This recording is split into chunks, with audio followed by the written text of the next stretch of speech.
নমস্কার বন্ধুরা, আশা করি তোমরা সবাই ভালো আছো, সুস্থ আছো। নতুন একটি মিনি ব্লগে তোমাদেরকে অনেক অনেক স্বাগত। তো আজকে আমি একটি রেসিপি বানাবো। রেসিপিটি হচ্ছে চিতল মাছের কালিয়া। তো আমি 3 পিস মাছ লবণ হলুদ মাখিয়ে নিয়েছি, 2 পিস মাছ ভাজা বসিয়ে দিলাম।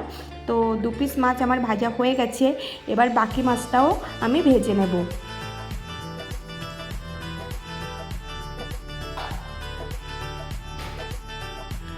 তো আমার 3 পিস মাছ ভাজা হয়ে গেছে, আমি তুলে নিয়েছি। আর এই মাছটা কিন্তু আমি জীবনে প্রথমবার রান্না করছি এবং প্রথমবার খাবো।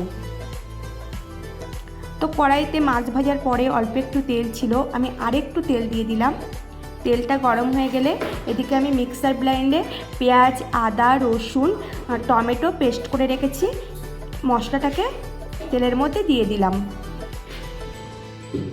তো মশলাটা সুন্দর করে কষাতে থাকবো।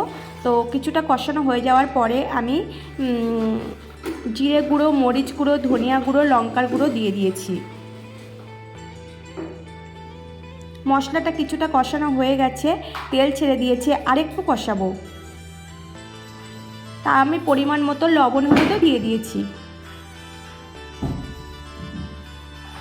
মশলা কষানো হয়ে গেছে, এবার আমি খুব অল্প পরিমাণ জল দিয়ে দিয়েছি এবং 3 পিস মাছ দিয়ে দিয়েছি।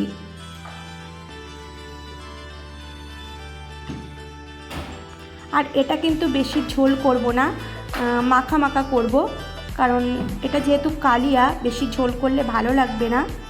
আর শুনেছি এই মাছগুলো নাকি এরকম করে রান্না করলেই ভালো লাগে। তো আমার এই চিতল মাছের কালিয়া রেসিপিটি কেমন হয়েছে অবশ্যই তোমরা কমেন্টে জানাবে। আজকের ভিডিওটা এই পর্যন্তই। তোমরা সবাই ভালো থেকো, সুস্থ থেকো। তোমাদেরকে অনেক অনেক ভালোবাসা। সবাই নিজে খেয়াল রেখো। আবারও দেখা হবে পরবর্তী একটি ভিডিওতে।